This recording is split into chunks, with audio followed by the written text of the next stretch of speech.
नमस्कार।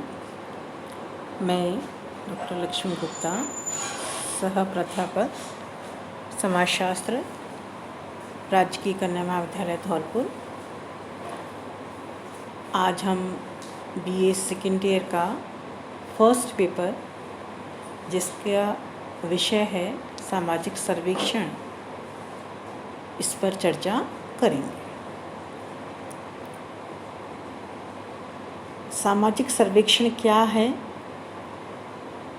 सर्वेक्षण की क्या परिभाषाएं हैं, इसकी विषय वस्तु विशेषताएं क्या हैं, इसका उद्देश्य या महत्व और इसकी कौन कौन से दोष देखने को मिलते हैं, इस संदर्भ में आज हम चर्चा करेंगे। अगर शाब्दिक दृष्टि से देखें तो शब्द रचना की दृष्टि से अंग्रेजी के सर्वे शब्द हिंदी का रूपांतरण सर्वेक्षण है। सर्वे शब्द या सर्वेक्षण दो शब्दों से मिलकर बना है, सर प्लस वे। सर का अर्थ होता है ओवर अर्थात ऊपर, तथा वे का अर्थ होता है वियर यानी टू सी, देखना। इस प्रकार यदि इन दोनों शब्दों को अगर हम मिलाते हैं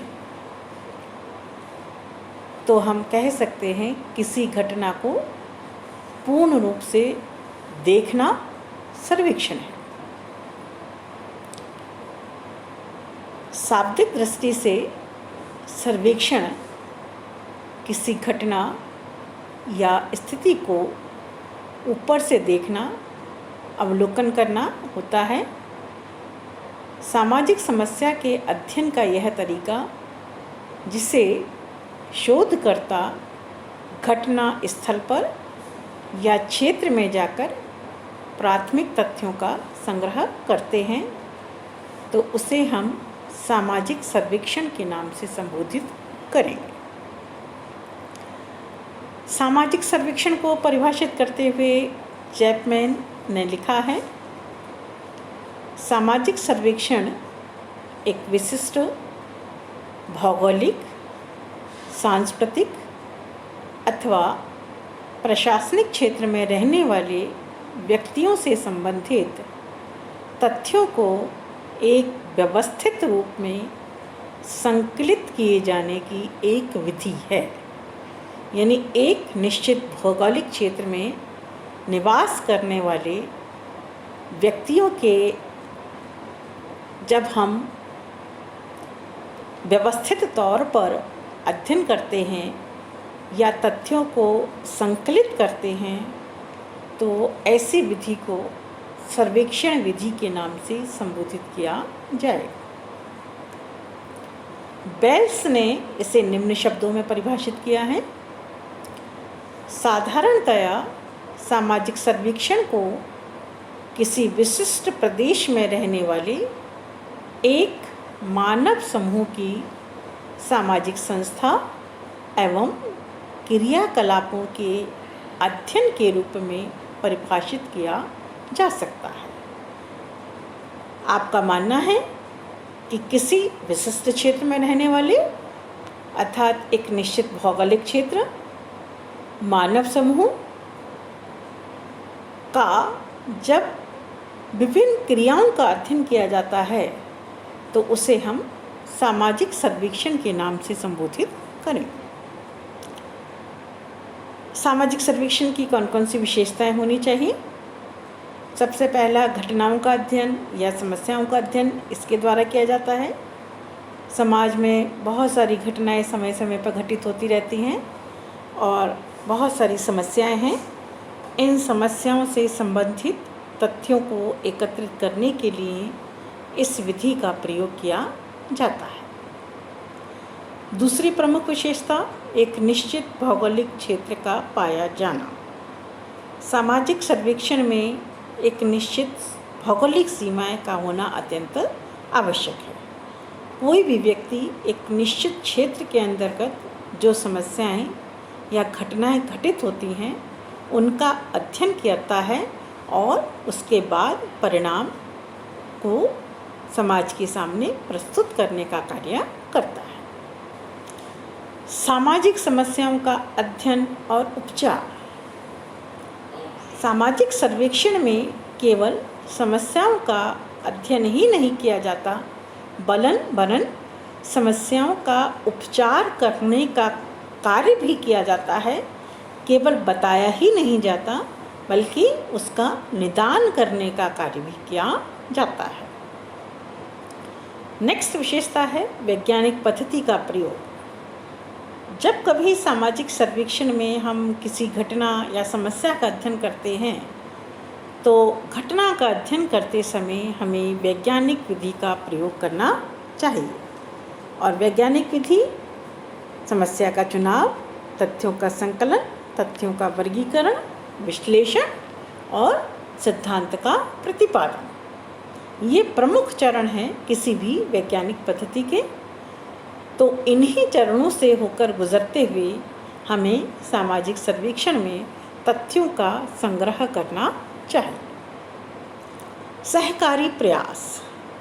सहकारी प्रयास किसी एक व्यक्ति के द्वारा अध्ययन करने का कार्य नहीं किया जाता वरन अलग अलग व्यक्तियों के द्वारा किसी एक घटना का अध्ययन किया जाता है और उसके परिणामों को एक साथ जोड़ने का कार्य किया जाता है, फिर अंतिम परिणाम पर पहुंचने का कार्य करते हैं।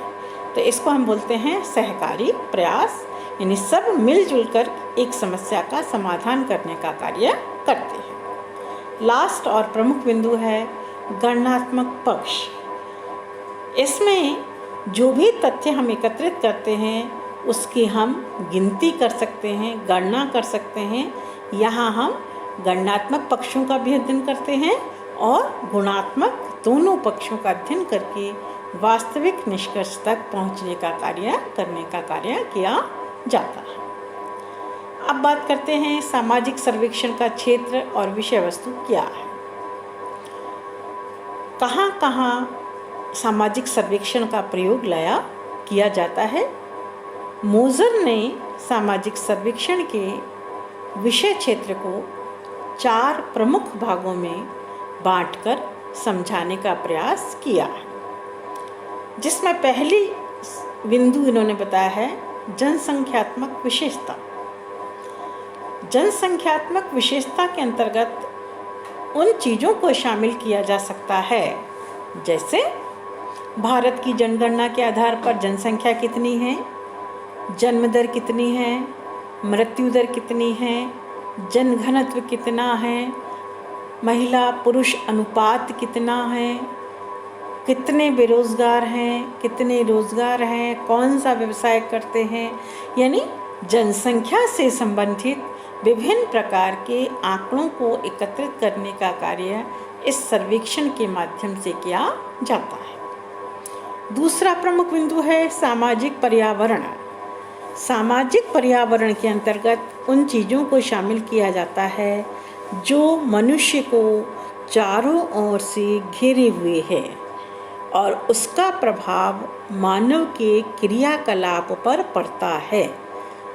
उन्हीं चीज़ों का अध्ययन जैसे जलवायु है या हम कह सकते हैं हमारे आसपास का वातावरण जिनके हम संपर्क में आते हैं, भौतिक हो या अभौतिक हो, ये सारी चीज़ें मानव को किसी न किसी प्रकार से प्रभावित करती हैं। तो सामाजिक पर्यावरण भी सामाजिक सर्वेक्षण के विषय क्षेत्र के अंतर्गत शामिल किया जाता है। सामाजिक क्रियाएं।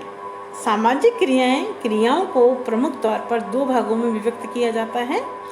पहला है सहयोगी क्रियाएं और दूसरा है असहयोगी क्रियाएं।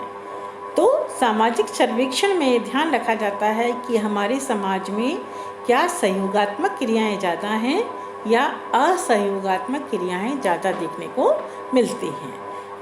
इन क्रियाओं का अध्ययन सामाजिक सर्वेक्षण का प्रमुख विषय माना जा सकता है। लास्ट और प्रमुख बिंदु के अंतर्गत मोजर ने माना है विचार और मनोवृत्तियाँ। विचार, हमारा सोच, हमारा विचार किस प्रकार का है, ये हमारे पर्यावरण के ऊपर निर्भर करता है या हमारे आसपास के वातावरण पर निर्भर करता है कि हमारा विचार सकारात्मक है या हमारा विचार नकारात्मक है। उन विचारों का अध्ययन भी सामाजिक सर्वेक्षण के अंतर्गत किया जाता है।